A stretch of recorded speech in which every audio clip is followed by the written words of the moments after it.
नमस्कार।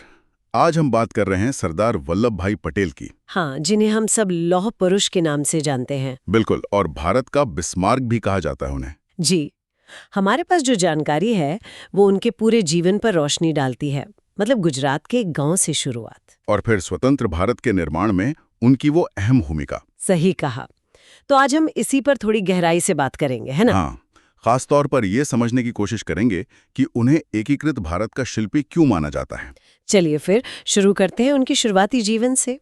उनका जन्म तो गुजरात में हुआ था, खेड़ा जिले के करमसद गांव में 31 अक्टूबर 1875 को। अच्छा, एक किसान परिवार में। हाँ जी, लेकिन पढ़ने की लगन थी। उन्होंने फिर वकालत की पढ़ाई की। इंग्लैंड गए थे ना पढ़ाई के लिए। हाँ बिल्कुल। और वापस आकर अहमदाबाद में काफी सफल वकील बने। एक अच्छी प्रैक्टिस जमा ली थी उन्होंने। लेकिन फिर राजनीति में कैसे आए? वो गांधी जी वाला प्रभाव। हाँ वही, गांधी जी के विचारों से, उनके काम से वो बहुत प्रभावित हुए और फिर स्वतंत्रता संग्राम से जुड़ गए। और उनका जो नेतृत्व वाला गुण था, वो पहली बार कब सामने आया? शायद खेड़ा सत्याग्रह में। बिल्कुल सही, 1918 का खेड़ा सत्याग्रह। वहां फसलें खराब हो गई थी, पर अंग्रेज सरकार टैक्स कम करने को तैयार नहीं थी। तो पटेल ने किसानों को एकजुट किया। हाँ, गांधी जी के मार्गदर्शन में। और वो कामयाब भी रहे। सरकार को झुकना पड़ा और टैक्स माफ करना पड़ा। ये एक बड़ी जीत थी, सत्याग्रह का सफल प्रयोग। जी। और फिर इसके ठीक 10 साल बाद 1928 में हुआ बारडोली सत्याग्रह। वहां भी यही लगान वाला मुद्दा था। हाँ, सरकार ने लगान काफी बढ़ा दिया था। पटेल ने वहां भी आंदोलन का नेतृत्व किया, बहुत ही योजनाबद्ध तरीके से। और ये आंदोलन इतना सफल रहा कि उन्हें सरदार की उपाधि मिली। हाँ, बारडोली की महिलाओं ने उन्हें ये उपाधि दी थी, सरदार यानी नेता या प्रमुख। और ये नाम उनके साथ हमेशा के लिए जुड़ गया, सरदार पटेल। बिल्कुल। इसके बाद तो वो कांग्रेस के एक प्रमुख नेता और रणनीतिकार बन गए। सविनय अवज्ञा आंदोलन, भारत छोड़ो आंदोलन, इन सब में उनकी बड़ी भूमिका रही। हाँ, और इसके लिए कई बार जेल भी गए। वो संगठन बनाने में, लोगों को जोड़ने में माहिर थे। मतलब एक मजबूत संगठन करता। पर उनकी असली परीक्षा तो शायद आजादी के बाद शुरू हुई, जब वो उप प्रधानमंत्री और गृह मंत्री बने। सही कहा। यहीं पर उनके लौह पुरुष वाले रूप की सबसे ज्यादा जरूरत पड़ी। वो रियासतों वाला मामला कितना मुश्किल रहा होगा वो। बहुत ज्यादा। आप सोचिए, 560 से ज्यादा छोटी बड़ी रियासतें थीं, तकनीकी रूप से आजाद। और सबको भारत में शामिल करना था। कुछ पाकिस्तान जाने की सोच रहे थे, कुछ आजाद रहना चाहते थे। हाँ, भारत की एकता ही दांव पर थी। ये पटेल के सामने सबसे बड़ी चुनौती थी। तो उन्होंने किया कैसे ये? सिर्फ दबाव से या कूटनीति भी थी? नहीं, ये मिला जुला तरीका था। उन्होंने शासकों से बात की, उन्हें समझाया, अपील की। मतलब साम दाम दंड भेद सब। हाँ, कह सकते हैं। जरूरत के हिसाब से। ज्यादातर तो मान गए, बातचीत से, थोड़े दबाव से। लेकिन कुछ मुश्किल मामले भी तो थे, जैसे जूनागढ़। हाँ, जूनागढ़ का नवाब पाकिस्तान जाना चाहता था, पर ज्यादातर लोग भारत के साथ। और हैदराबाद, वहां का निजाम तो आजाद रहना चाहता था। बिल्कुल। इन मामलों में पटेल ने बहुत दृढ़ता दिखाई। जहां जरूरत पड़ी वहां पुलिस एक्शन, मतलब सैन्य कार्रवाई भी की गई। अच्छा, इसीलिए उन्हें एकीकृत भारत का निर्माता कहते हैं। जी हाँ, उनकी इसी दूरदर्शिता और दृढ़ निश्चय ने बिखरे हुए भारत को एक किया। ये तो वाकई कमाल का काम था।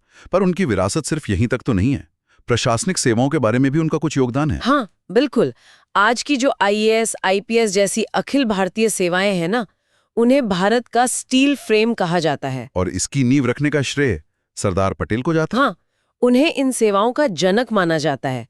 वो जानते थे कि देश चलाने के लिए एक मजबूत, निष्पक्ष नौकरशाही जरूरी है।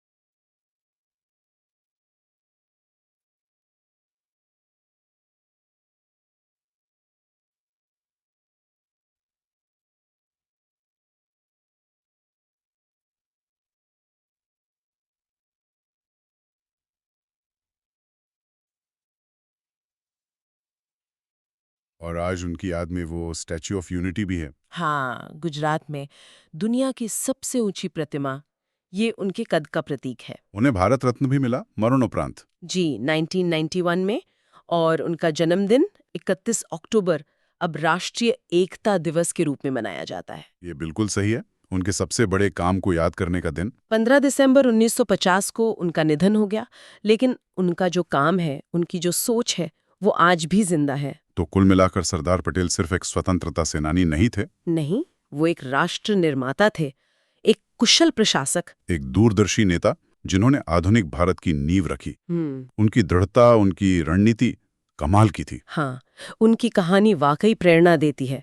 राष्ट्र के लिए सब कुछ कर गुजरने का जज्बा था उनमें। एक बात सोचने पर मजबूर करती है, जिस तरह की राजनीतिक इच्छा शक्ति और कूटनीतिक कुशलता उन्होंने उस मुश्किल दौर में दिखाई। हाँ। क्या आज के समय में, जब चुनौतियां अलग हैं, उनके उस दृष्टिकोण से कुछ सीखा जा सकता है? ये एक अहम सवाल है। यकीनन उनकी विरासत में आज भी बहुत कुछ प्रासंगिक है। अगर आपको ये वीडियो पसंद आई है तो इसे ज़रूर लाइक करें, कमेंट सेक्शन में अपना ओपिनियन बताएं और चैनल को ज़रूर सब्सक्राइब करें। मिलते हैं अगली वीडियो में, तब तक के लिए नमस्कार।